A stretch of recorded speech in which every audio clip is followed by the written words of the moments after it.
Fala pessoal, tudo beleza? Vamos a mais uma aula de Física 2 e nessa aula eu irei demonstrar a equação de Bernoulli. Mas antes da gente começar essa aula, deixe o seu like nesse vídeo, se inscreva no meu canal se você não for inscrito. No cantinho direito, na parte de baixo, você pode passar o seu mouse para se inscrever diretamente pelo vídeo. E dê uma badalada no sininho para ficar por dentro de tudo o que acontece no canal. Vamos então à aula. No último vídeo, nós vimos a equação de continuidade. Fazendo uma breve revisão, se você não assistiu à aula de equação de continuidade e vazão, vá até o meu canal e assista esse vídeo. Nós temos aqui um tubo onde o elemento de volume ΔV1 vai ser igual ao elemento de volume ΔV2. Daí nós chegamos na equação de continuidade A1 vezes V1 igual a A2 vezes V2. Pela equação de continuidade, onde nós temos uma área maior, nós teremos uma velocidade menor. Bom, vamos então à equação de Bernoulli. Vamos pegar aqui um eixo de referência e sobre esse eixo a gente tem um tubo. Neste tubo, a gente tem elementos de volume que eu vou chamar de ΔV1 e ΔV2. Aqui nós temos elemento de volume de área A1, D1 e velocidade V1. E o elemento de volume ΔV2, que tem área A2, D2 e uma velocidade V2. Vamos pegar aqui um ponto no elemento de volume de área A1, e esse ponto está a uma altura H1 da nossa referência. Vamos pegar também um outro ponto no elemento de volume ΔV2, e esse ponto está a uma altura H2 da nossa referência. Este elemento de volume ΔV1 está sendo empurrado para a direita, ou seja, tem uma força F1 que empurra esse elemento de volume para a direita. Mas quando nós olhamos a outra extremidade do tubo, existe também uma força de resistência que eu vou chamar de F2. Nós não podemos esquecer aqui também, pessoal, da força peso. Bom, vamos então fazer a demonstração da equação de Bernoulli partindo do princípio da conservação de energia. Sabemos que da conservação de energia, que o trabalho da força resultante é igual à variação da energia cinética.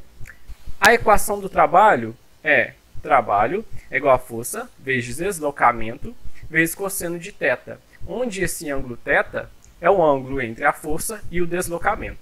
Vamos então à demonstração da equação de Bernoulli.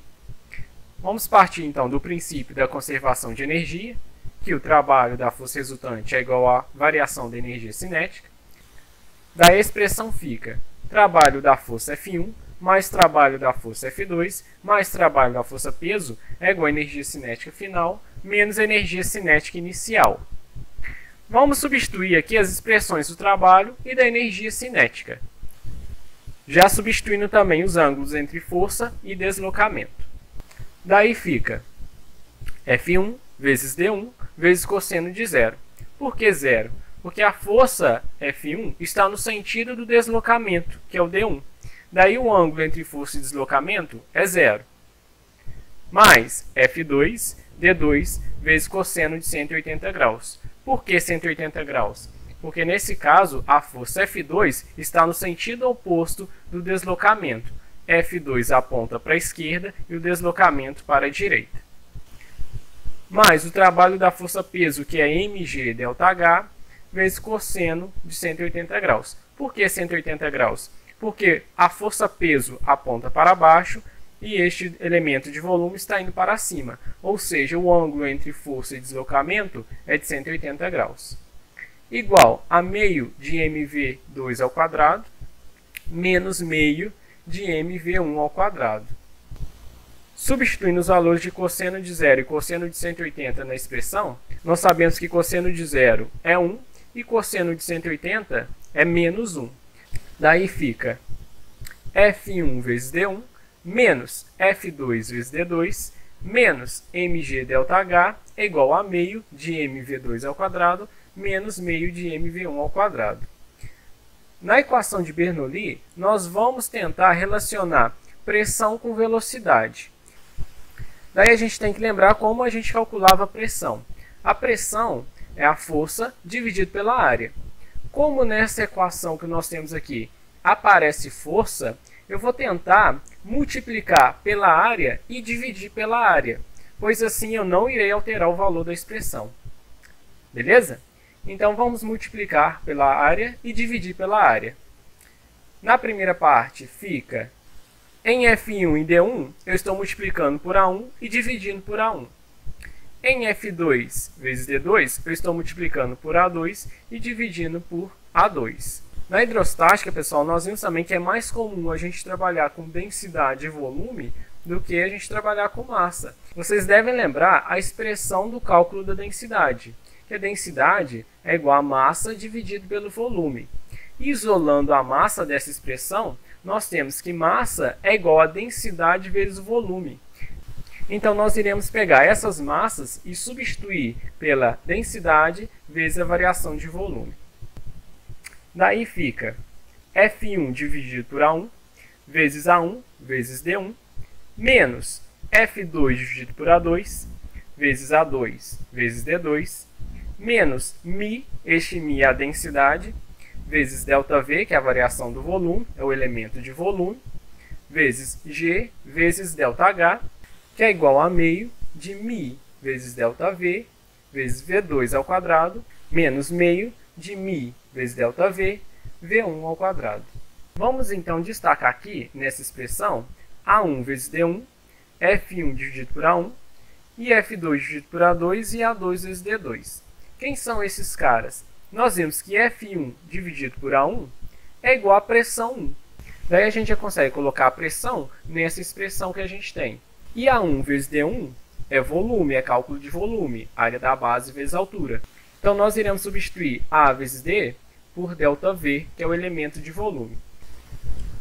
Daí a nossa expressão fica o seguinte, P1 vezes ΔV menos P2 vezes ΔV menos μ ΔV G ΔH é igual a meio de μ ΔV V2 ao quadrado menos meio vezes μ vezes ΔV V1 ao quadrado. Como ΔV aparece em todos os termos, vamos cancelar ele, podemos cortar. Vamos detonar esse cara, ΔV some. Daí fica P1 menos P2 menos μg ΔH é igual a meio de μ V2 ao quadrado menos meio de μ V1 ao quadrado. Vamos agora pegar essa variação ΔH e substituir por H2 menos H1. Daí fica P1 menos P2 menos μg, que multiplica H2 menos H1, igual a meio de μ V2 ao quadrado menos meio de μ V1 ao quadrado. Daí fica P1 menos P2 menos μg H2 mais μg H1 igual a meio de μ V2 ao quadrado menos meio de μ V1 ao quadrado. Praticamente já chegamos na equação de Bernoulli. Vamos agora separar os termos, deixar do lado esquerdo da igualdade os elementos que têm o índice 1 e deixar do lado direito da igualdade os elementos que têm o índice 2. Fazendo isso, nós obtemos a equação de Bernoulli, que é P1 mais μgH1 mais meio de μ V1 ao quadrado igual a P2 mais μgH2 mais meio de μ V2 ao quadrado. Aqui nós temos P1, este termo aqui vem lá do teorema de Stevin, que nós vimos.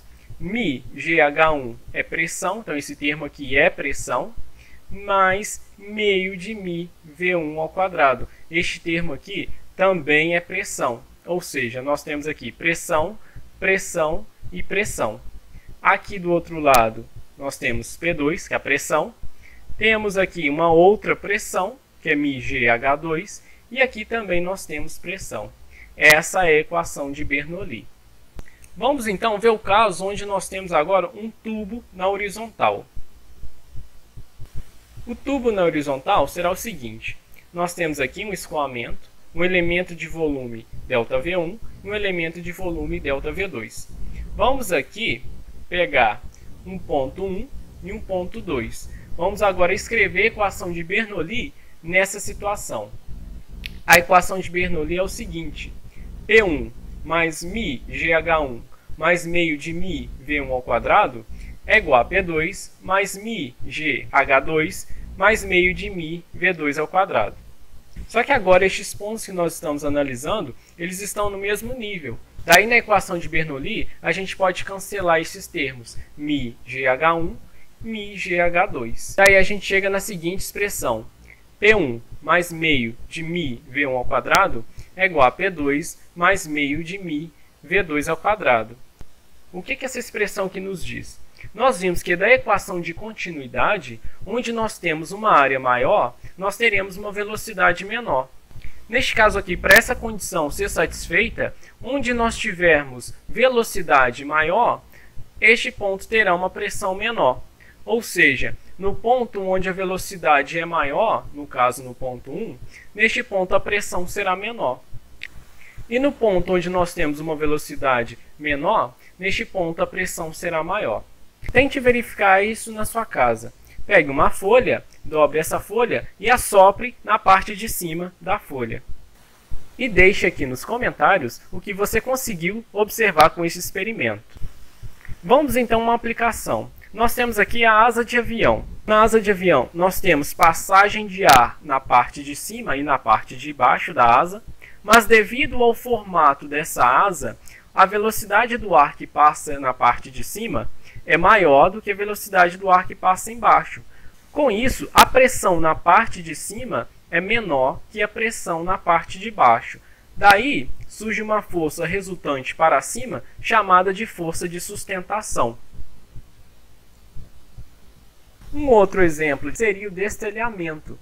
Quando nós temos ventos muito fortes na parte de fora de uma casa, na parte externa, nós temos um ar com uma velocidade maior passando por cima das telhas. Daí a pressão de cima para baixo, ou seja, a pressão externa é menor, a pressão interna é maior, com isso irá surgir uma força resultante de dentro para fora. Bom, se você gostou desse vídeo, deixe seu like, compartilhe esse vídeo e até a próxima aula. Valeu!